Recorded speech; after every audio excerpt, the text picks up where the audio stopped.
Hey everybody, Daniel here. I want to do part one of a card show recap. This will be 4 parts because I bought cards from 4 different dealers at the show. Behind is what I'm going to use to store this first pile. So I just wanted to share it, but also put it away so that I don't have it piling up, and give you all a look at what I do with my cards that I buy and how I store them, how I view them, how I collect, that sort of thing. I will say that this is like the 3rd time that I've made this video. The first time I did everything, I didn't try and like put it away, and I was like, it's too long, let me break it up. The second time I was interrupted by somebody at the door. So let's go.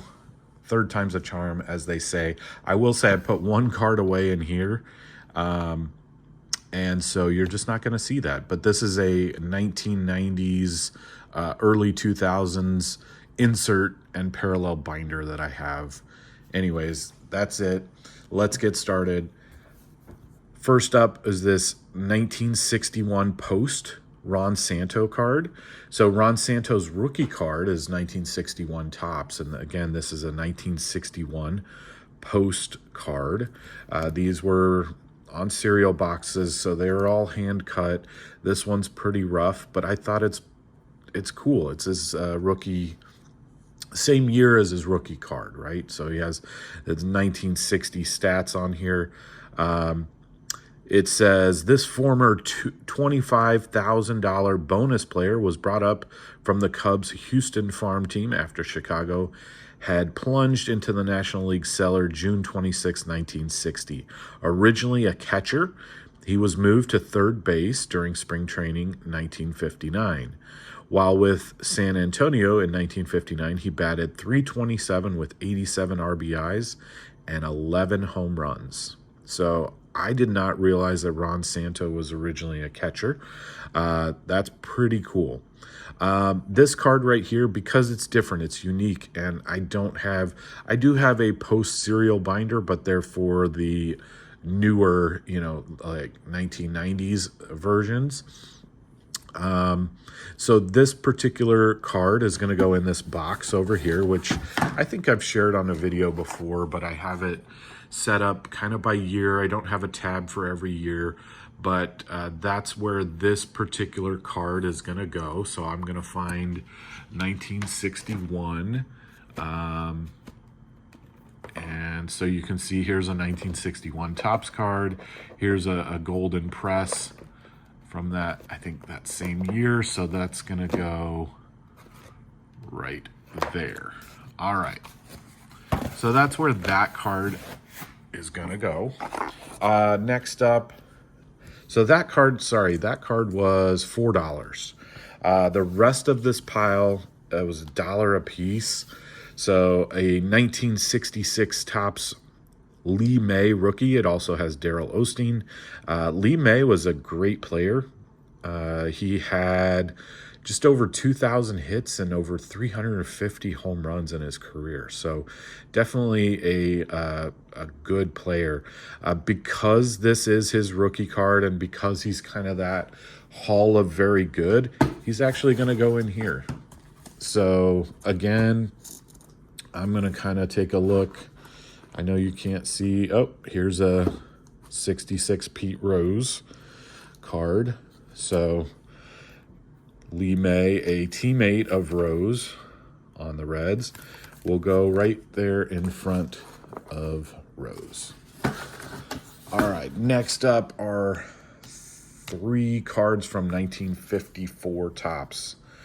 We have Al Rosen, Ted Kluszewski, and Harvey Haddix.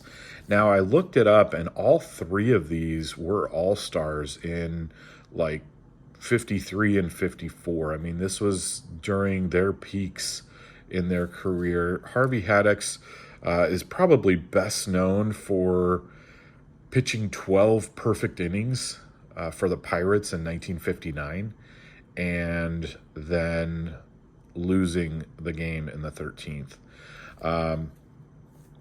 Ted Kluszewski, probably best known for his sleeveless jersey. I'm going to see if I have that card. I have the 57 tops, but it's not in this box. I don't know where necessarily it is, but I was going to show that if I could find it. Al Rosen had a very good career, and then later was an MLB executive. But I'm going to take these 54 tops cards, and they are going to go in this binder here. So I bought a collection, and it had these binders, which I thought were pretty cool. They are definitely from like the 80s. So they're not D-ring binders, but I put cards in here. Again, you can see this one says 50s tops. This one says 60s tops. So I have a binder that's a page a year. So like one page is the 1951 tops, red and blue backs. And then the next page is 52 tops. 53 tops has its own page, right? But these are going to go in this binder, which is kind of like an overflow of those. So taking these out of the top loaders and penny sleeves and gonna put them in this binder. Now these are oversized just a bit, so I have this page. You know, I don't have any at the moment extra 51s, 52s, 53s, or 54s. So these 54s will go here. We've got 55s here. I don't have any 56s, but there's a few 57s, a few 58s, and then a couple of pages of 59s, just kind of some random stuff. So again, these cards will go in this binder. That's where they will go. Now, if they were a little more significant, maybe, again, a rookie card or that of a Hall of Famer, potentially they would make it into this box over here versus the binder. But that is where they're going to go for now. Let's see if I have any 54s. Yep. So this Harvey Kuhn is a rookie card, so that's why it's in there. Looks like that's the only 54 tops that I have in there. I have a couple 54 Bowmans, but anyways, all right. Next up, a couple of cards from the 60s. So again, paid $1 for each of these. This one is a 1960 Topps Pittsburgh Pirates team card. And then we have this one. It's a 1961 Topps Wally Moon. Wally Moon is a guy that I'm doing the player run for. Pretty sure I already have that one, but it was $1. And I just like the card. So the 60 Topps one, we're going to put it in this binder. The 60s binder is a lot more full. And so we just see if we have an open spot. And I don't for the 1960s. So I need to get a new sheet because I've got two that are just full already, and then we go into 61. So I'll have to do that. And then the 61 Wally Moon, I got the Topps Player Run binder here.